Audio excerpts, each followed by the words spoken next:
রাজধানীর উত্তরায় প্রশিক্ষণ বিমান দুর্ঘটনায় হতাহত হয়েছেন বহু মানুষ।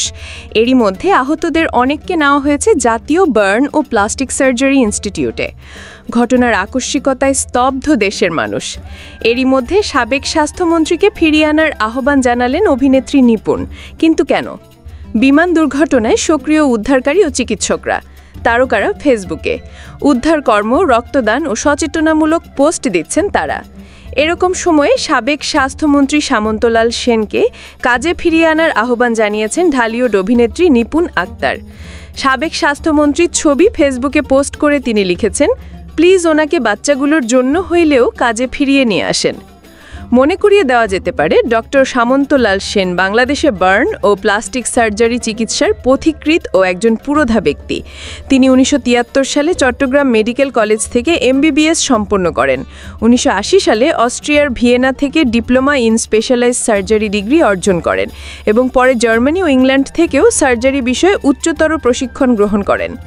1971 সালে মুক্তিযোদ্ধাদের চিকিৎসা ও পুনর্বাসন কাজে নিজেকে নিয়োজিত করেছিলেন সামন্তলাল। মাত্র 5টি বেড নিয়ে শুরু করেন পোড়া রোগী ও যোদ্ধাহত মুক্তিযোদ্ধাদের সেবা। এই অভিজ্ঞতাকে কাজে লাগিয়ে 1986 সালে অধ্যাপক ডাক্তার শহীদুল্লাহর নেতৃত্বে ঢাকা মেডিকেল কলেজ হাসপাতালে স্বল্প পরিসরে শুরু করেন আগুনে পোড়া রোগীদের চিকিৎসা সেবা। 2003 সালে এই হাসপাতালে একটি 50 শয্যা বিশিষ্ট স্বতন্ত্র বার্ন ইউনিট যাত্রা শুরু করে, যা পরে 100 শয্যায় উন্নীত হয়। ডক্টর সামন্তলাল সেন ছিলেন এর প্রতিষ্ঠাকালীন প্রকল্প পরিচালক। এই বার্ন ইউনিট 2010 সালে নিমতলী ট্র্যাজেডি ও 2014 সালে নির্বাচন পূর্ববর্তী রাজনৈতিক কাণ্ডে দগ্ধ রোগীদের চিকিৎসা সেবায় গুরুত্বপূর্ণ ভূমিকা পালন করেন। ধীরে ধীরে সারা দেশের পোড়া রোগীদের জন্য আস্থা, ভরসা ও আশার অবিসংবাদিত নাম হয়ে ওঠেন ডাক্তার সামন্তলাল সেন। এরই ফলশ্রুতিতে সরকারি চাকুরি থেকে অবসরে গেলেও তাকে ঢাকা মেডিকেল কলেজ হাসপাতালের বার্ন ও প্লাস্টিক সার্জারি ইউনিটের প্রধান সমন্বয়কের বিশেষ দায়িত্ব দেয় তৎকালীন সরকার। সামন্তলাল 2024 সালের 5ই আগস্ট পর্যন্ত স্বাস্থ্য ও পরিবার কল্যাণ মন্ত্রণালয়ের মন্ত্রী হিসেবে দায়িত্ব পালন করেছেন। চিকিৎসা সেবায় বিশেষ অবদানের জন্য বাংলা একাডেমি তাকে 2018 সালে সম্মানসূচক ফেলোশিপ প্রদান করে। বাংলাদেশ প্লাস্টিক সার্জন সোসাইটির সভাপতি হিসেবেও দায়িত্ব পালন করেন তিনি।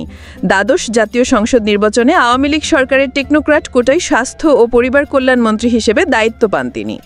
গত 10 জানুয়ারি সিলেট হয়ে যুক্তরাজ্য যেতে চেয়ে বিমানবন্দরে আটক হয়েছিলেন অভিনেত্রী নিপুণ।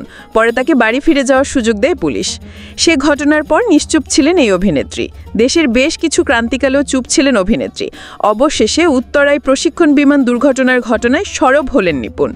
উল্লেখ্য, সাবেক প্রধানমন্ত্রী শেখ হাসিনা ও তার মন্ত্রী এমপিদের বিরুদ্ধে করা একটি হত্যা মামলার অন্যতম আসামি করা হয় সাবেক স্বাস্থ্যমন্ত্রী সামন্তলাল সেনকে। তবে তাকে গ্রেফতার করা হয়নি।